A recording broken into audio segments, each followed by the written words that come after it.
Weber, Wicker.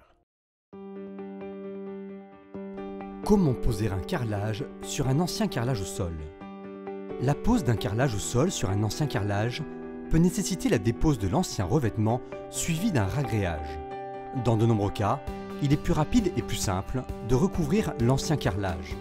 Pour réussir la pose d'un carrelage au sol sur un ancien carrelage, voici le matériel à utiliser. Un marteau, un niveau et une règle de 2 mètres, un maillet caoutchouc, un malaxeur électrique lent, 500 tours par minute, équipé d'un fouet, un seau malaxeur, un rouleau de laine, une taloche crantée dans 2001 20 par 8, une taloche éponge et une taloche à joint semelle caoutchouc. Les matériaux: un primaire prêt à l'emploi, Weber Prime universel, un mortier-colle, Weber Colle Flex Confort, un mortier de jointoiement, Weber Joint fin, des croisillons. Voici maintenant comment procéder. Sonder l'ancien carrelage à l'aide d'un marteau et remplacer les carreaux non adhérents avec un mortier compatible avec le support.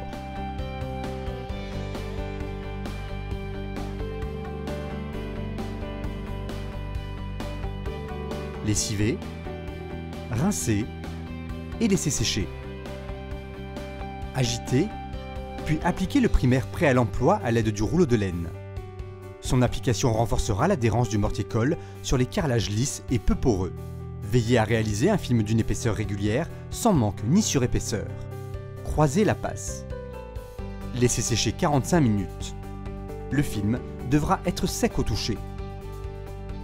Gâchez le mortier-colle avec un malaxeur électrique lent jusqu'à l'obtention d'une pâte homogène. Laissez reposer 5 minutes. Puis étalez le mélange et réglez son épaisseur avec la taloche crantée, environ 3,5 kg par mètre carré. Mettre délicatement en place les carreaux et exercer une forte pression pour chasser l'air et écraser les sillons. Battre les carreaux pour assurer un bon transfert de la colle. Poser les croisillons.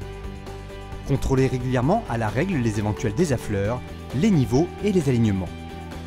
Éliminez les traces de colle sur les carreaux et entre les carreaux. Retirez les croisillons au fur et à mesure de l'avancement.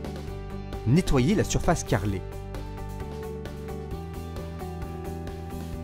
Laissez sécher de 12 à 24 heures. Gâchez le mortier de jointoiement.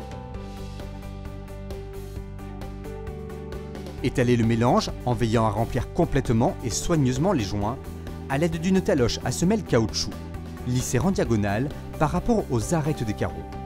Avant le séchage complet du joint, enlevez l'excédent du mortier de joint à l'aide d'une éponge fréquemment rincée et essorée. Terminez avec un chiffon sec.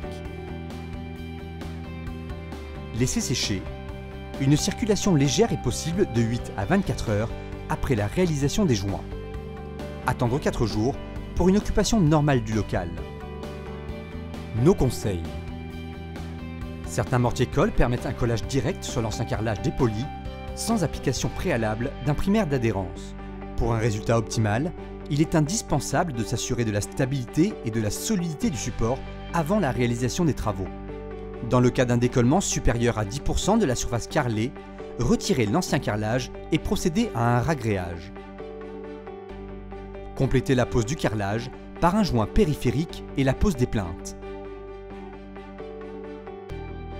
Cette mise en œuvre au sol peut également s'appliquer aux parois murales.